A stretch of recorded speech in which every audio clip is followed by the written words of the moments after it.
Oke sahabat teknik, jumpa lagi di channel Empik Tech dengan saya Empik tentunya. Dan di video kali ini kita akan menghadapi permasalahan mesin pompa air yang tidak bisa hidup, dan otomatis airnya pun tidak akan bisa naik. Jadi ciri-ciri permasalahannya itu perlu teman-teman ketahui. Jadi di saat pompa dihidupkan, pompa ini tidak bisa muter ya. Coba saya buka dulu di sini. Nah, teman-teman bisa buka, ada bautnya di sebelah sini dan di bawahnya ya.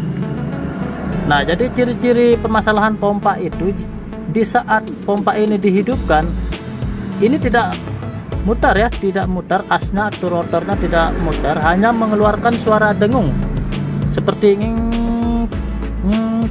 tapi pompanya tidak muter. Nah, jadi permasalahannya di mana? Simak videonya.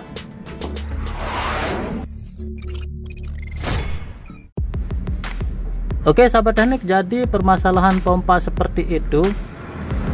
Yang pertama teman-teman cek, yaitu untuk powernya tentu sudah ada ya, karena ada suara dengung. Kecuali tidak ada suara dengung, baru kita cek saluran kabel powernya. Tapi kalau sudah ada dengung, itu berarti power yang masuk ke pompa ini sudah ada ya.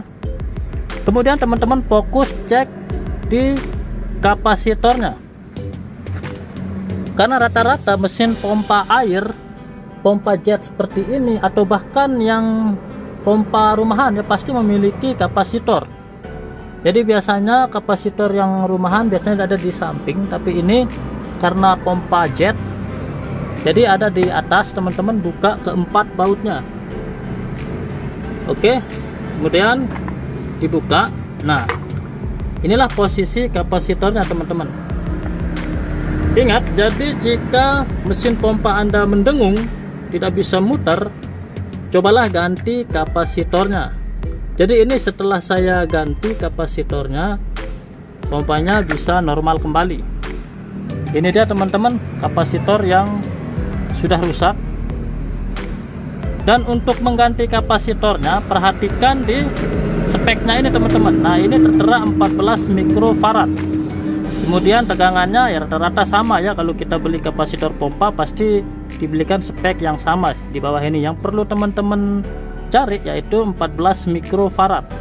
Jadi teman-teman bisa membeli di toko yang menjual spare part kapasitor, kasih tahu 14 mikrofarad ya. Nah, di sini kebetulan karena tidak ada 14 mikrofarad, saya menggunakan 16 mikrofarad. Itu tidak masalah ya, asal jangan di bawah 14 mikrofarad seperti 10 mikrofarad. Takutnya nanti pompanya tidak bisa start, tidak bisa muter lagi ya. Jadi agak lebih sedikit tidak masalah. Kalau tidak ada yang 14 mikrofarad, teman-teman bisa cari yang 15 mikrofarad atau 16 mikrofarad, asal jangan terlalu besar seperti 20 mikrofarad atau 18 mikrofarad. Kenapa tidak boleh terlalu besar? Takutnya nanti ampere pompanya tinggi ya. Kalau sudah ampere tinggi, maka dinamonya atau gulungannya cepat panas. Nah, itu perlu teman-teman ketahui. Dan jangan lupa untuk subscribe channel ini, karena ke depan kita akan membahas bagaimana cara mengetahui kapasitor ini rusak dan masih bagus. Oke sahabat teknik, jadi itu dia cara menangani pompa dengan permasalahan mendengung. Terima kasih. Jika dirasa video ini bermanfaat, silahkan di-share ke teman-teman kalian. Semoga video ini juga bermanfaat untuk orang lain. Akhir kata, sampai jumpa di video-video selanjutnya.